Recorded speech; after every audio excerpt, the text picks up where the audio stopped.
Welcome to my दुजा। क्या आप लोग प्रेगनेंसी प्लान कर रहे हो या प्रेग्नेंट हो और आपको इन दोनों ही चीज़ों में गड़बड़ हो रहा है? प्रेगनेंसी में बहुत सारा कंफ्यूजन हो रहा है, चीज़ें क्यों ऐसी हो रही है पता नहीं चल रहा है, या कंसेप्शन नहीं हो रहा है।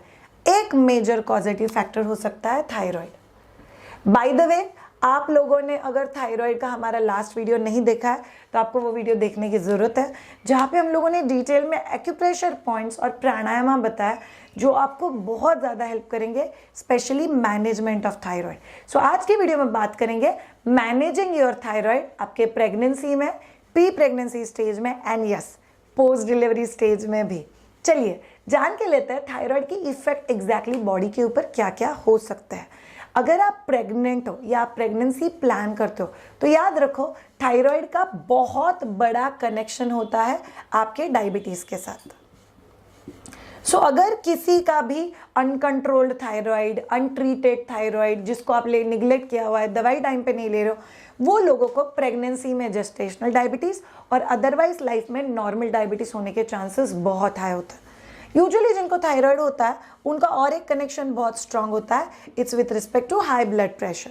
सो अगर आप लोग प्रेग्नेंट हो तो वो आप लोग को अर्ली मिसकैरेज दे सकता है। अगर आप न्यूली डिलीवर्ड हो तो बच्चे को लेके आपको जो भी स्ट्रेस होता है उसकी वजह से आपका ब्लड प्रेशर शूट रह सकता है, आपको बहुत पसीना आ सकता है। उसके साथ अगर आप लोग ब्लड प्रेशर को कंट्रोल में नहीं रखते हो तो उस दवाइयों की साइड इफेक्ट की वजह से आपको कंसेप्शन में डिले हो सकता है। सो थायराइड बहुत मेजर रोल प्ले करता है। नेक्स्ट बहुत इंपॉर्टेंट रोल ये प्ले करता है आपके जेनेटिक्स या जेनाइटल्स के ऊपर। जेनाइटल्स मतलब क्या? आपके जेनेटिक ऑर्गन।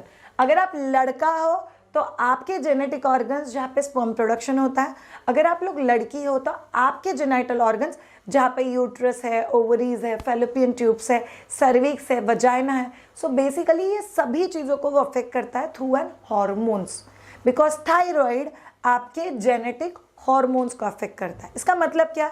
इधर वो कंसीव नहीं करने देगा या कंसीव होने के बाद मिसकैरेज कर देगा। अगर मिसकैरेज नहीं हुआ तो आगे चल के अनीमिया हो सकता है, कई बार बच्चे को ग्रोथ रिटार्डेशन हो सकता है, कई बार अर्ली डिलीवरी हो सकता है, कई बार प्री एक्लेम्शिया मतलब बीपी अनकंट्रोल बढ़ने की वजह से बच्चे की पेट के अंदर जान का धोखा हो सकता है। सो बेसिकली ये सब चीज़ें ध्यान में रखते हुए प्रेगनेंसी में थायराइड मैनेजमेंट ये बहुत ज़्यादा इम्पॉर्टेंट एस्पेक्ट है। थायराइड मैनेजमेंट करने के लिए आपको अपना लाइफस्टाइल, आपको अपना डाइट और आपको अपना एक्सरसाइज एंड योगा, इन तीनों ही चीज़ों के ऊपर काम करना बहुत ज़्यादा ज़रूरी है। यूजुअली हम लोग बोलते हैं योगा के 5 पिलर: आहार, आचार, विचार, व्यायाम एंड साधना। पांचों ही चीज़ें थायराइड में बहुत इंपॉर्टेंट रोल प्ले करती है। तो चलिए जानते हैं ये पांचों पिलर्स के ऊपर आप लोग काम कैसे कर सकते हो। सबसे पहला और ब्यूटीफुल सा रेमेडी, आप लोगों ने अगर देखा होगा लास्ट वीडियो में हम लोगों ने आपको थ्रोट मसाज बताया हुआ है। सो अखरोट का तेल, तिल का तेल या सरसों का तेल आप लोग 2-3 बूंदे लेके अपने थायराइड को सर्कुलर वे में मसाज कर सकते हो, करीब 2 to 3 minutes clockwise and 2 to 3 minutes anti clockwise. ये आपको एवरीडे करना है, बच्चा प्लान कर रहे हो तो भी, प्रेग्नेंट हो तो भी और न्यू मदर्स हो तो भी, बिकॉज ये आपके थायराइड के फंक्शन को बहुत अच्छे से इम्प्रूव करता है।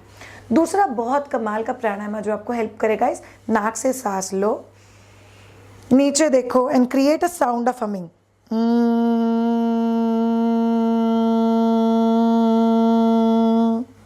ये जो थायराइड ग्लैंड को कंप्रेस करके आप लोग हमिंग कर रहे हो, इससे थायराइड के बेटर फंक्शनिंग में बहुत ज़्यादा हेल्प होता है।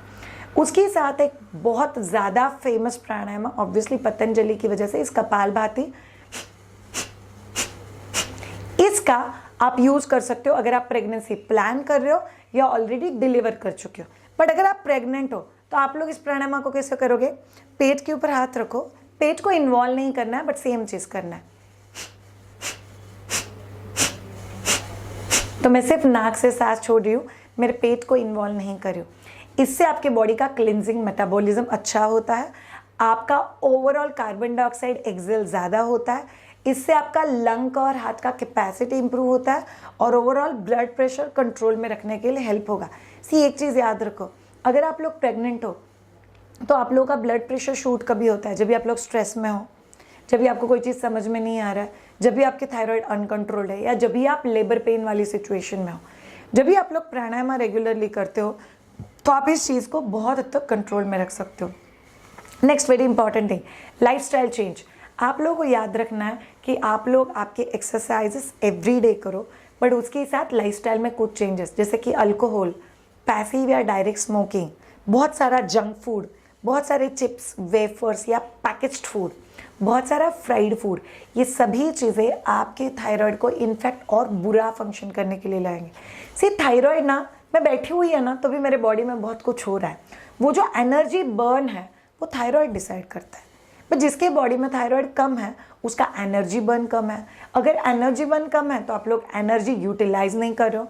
अगर एनर्जी आप लोग यूटिलाइज नहीं कर रहे हो मतलब आपने जो भी खाया है उसका बर्निंग नहीं हो रहा है। अगर उसका बर्निंग नहीं हो रहा है तो अननेसेसरी वेट गेन होगा। सोचो मेरा अननेसेसरी वेट गेन हो रहा है बिकॉज मेरे बॉडी में मेटाबॉलिक प्रॉब्लम है, ऊपर से मैं उसकी दवाई नहीं ले रही हूँ, ऊपर से मैं जंक फूड खा रही हूँ, फ्राइड फूड खा रही हूँ, मैदा खा रही हूँ, 2 बिस्किट खा रही हूँ, मेरा हाथ बार बार स्नैक्स पे जाता है, तो ओवरवेट। प्रेगनेंसी में अगर आप लोग नॉर्मल रेंज से ज़्यादा वजन बढ़ाते हो तो इसका इशू आपको डिलीवरी में भी आएगा, डायबिटीज़, बीपी इसमें भी आएगा, प्लस आपको इसका इशू आफ्टर डिलीवरी फेज में भी आएगा। तो आप लोगों को ध्यान में रखना है, हेल्दी खाना खाओगे। अभी हेल्दी का मतलब क्वांटिटी नहीं होता, क्वालिटी के साथ होता है।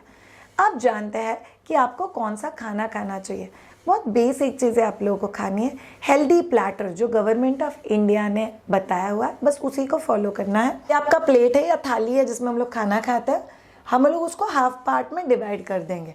सो बहुत सिंपल चीज़ है। यहाँ का जो सबसे बड़ा हिस्सा होता है, यहाँ पे चाहिए सैलड्स और यहाँ पे चाहिए आपकी सब्जी, जो भी सब्जी आपके घर पे आज बनी हुई है वो सब्जी। So half part salad, half part सब्जी। बचे हुए ऊपर वाले हाफ पार्ट में आएगा प्रोटीन, मतलब प्रोटीन में आएगा आपका दाल, आपका दही, आपका रायता, आपका कोई स्प्राउट्स का चाट या स्प्राउट्स का कोई सैलड्स अगर आपने बनाया हुआ है तो वो, और उसके साथ यहाँ पे आएगा सीरियल। सीरियल मतलब आ गया आपका रोटी या चावल, दोनों में से कोई भी एक चीज़। सो आपके प्लेट में एक रोटी अगर है तो एक रोटी के साथ एक कटोरी दाल, उसके साथ 1/4 पोर्शन सैलेड और 1/4 पोर्शन सब्जी। अगर आप लोग दूसरा रोटी लेते हो थाली में तो आपको ये तीनों ही चीज़ें वापस रिफिल करनी है। श्रेया मैं इतना कम नहीं खा सकती, अरे खा के देख लो, इतना ही भूख होता है बॉडी में। अगर आपको थायराइड है तो आपको हमेशा ध्यान में रखना है कि आप आपके खाने की शुरुआत यहाँ से करोगे, फिर आप लोग ये और ये कॉम्बिनेशन में खा सकते हो। अगर आपको सब्जी रोटी खाना है तो फिर आप लोग सैलेड से शुरुआत करोगे, साइड में दाल स्पून बाय स्पून पीते रहोगे और रोटी और सब्जी के कॉम्बिनेशन में आप लोग आपका खाना खाओगे। ये प्लेट इंश्योर करेगा कि आपका वेट कंट्रोल में रहे और आपका थायराइड भी मैनेज होने में हेल्प हो। शायद कौन सी चीज़ है जो हम लोग को नहीं खाना है? प्रोसेस्ड सोया फूड। बेसिकली कोई भी प्रोसेस्ड फूड नहीं खा सकते। फैट फ्री चिप्स, भी फैट फ्री करने के लिए कितना प्रोसेस करना पड़ेगा? प्रोसेस्ड सोया फूड, सोया कुकीज़, सोया बिस्किट्स, सोया केक्स, ऐसा कुछ नहीं होता है। बहुत प्रोसेस होने के बाद ये चीज़ें बन जाती है। बेकरी फूड में बहुत ज़्यादा सोडियम, बहुत ज़्यादा सोडा होता है, मैदा होता है, वो आपको अवॉइड करना है। उसके साथ पंजेंट जो चीज़ें होती है जैसे कॉलीफ्लावर है, ब्रोकली है, ये चीज़ें आपको अवॉइड करनी है बिकॉज वो थायराइड के फंक्शनिंग को और भी बुरा बना देती है। नेक्स्ट और एक बहुत अच्छा सा चीज़ आप लोग कर सकते हो, अगर आप लोग को हाइपर थायराइड है। हाइपर थायराइड मतलब क्या? मेजरली आपको बहुत गर्म होता है, तो अगर आप लोग ठंडा पैक मतलब ठंडे पानी में डिप किया हुआ पट्टी अगर खुद के थायराइड के यहाँ पे रखते हो तो it's going to actually help आपके थायराइड फंक्शन को बेटर करने के लिए। अगर आपको हाइपोथायराइड है, मतलब थायराइड कम प्रोड्यूस हो रहा है, तो फिर आप लोग गर्म पानी में डिप किया हुआ पट्टी आपके थायराइड के यहाँ पे रख सकते हो, जो आपको बहुत ज़्यादा हेल्प करेगा 100% आपके थायराइड को इम्प्रूव करने के लिए। Last but not the least, विचार। आपका थॉट पैटर्न कैसा होना चाहिए? सी, मैं खुद को हील करने का कैपेसिटी रखती हूँ, ये थॉट अपने आप में बहुत ज़्यादा इम्पॉर्टेंट है आपके लाइफस्टाइल और आपके थायराइड का फंक्शनिंग इम्प्रूव करने के लिए। बट यहाँ पे एक सवाल आता है, क्या मैं ऐसा सोच रही हूँ? हाँ, कोशिश तो करती हूँ, बट कभी कभी गड़बड़ हो जाता है, मैं समझ सकती हूँ। जब भी खुद का वेट टू मच देखोगे, हेयर फॉल देखोगे, चीज़ें मैनेज नहीं हो रही देखो, कई बार फीलिंग ऑफ डिप्रेशन भी आ सकता है अगर थायराइड प्रॉपरली बैलेंस नहीं है तो। बट याद रखो ऑल ऑफ यू, खुद को अगर मोटिवेटेड रखोगे with proper exercises, yoga, meditation, तो आपको आपका खुद का रिजल्ट हर 3 महीने बाद जब भी आप थायराइड चेक करोगे आपको दिखाई देगा। कभी भी बिना डॉक्टर के एडवाइस के आप खुद के कोई चेंज नहीं करोगे थायराइड के मेडिसिन में, बट खुद के लाइफ में चेंजेस करना ये आपके हाथ में, that you have to do. So हम लोग थायराइड के सीरीज़ में आज हम लोगों ने किया controlling and managing thyroid in your pregnancy stage. ये बहुत अच्छे से समझ लो। नेक्स्ट वीडियो हम लोग आपके लिए लेके आएंगे थायराइड में किए जाने वाले exercises and yoga. So keep watching my दूजा। Thank you so much. Have a great time. Bye.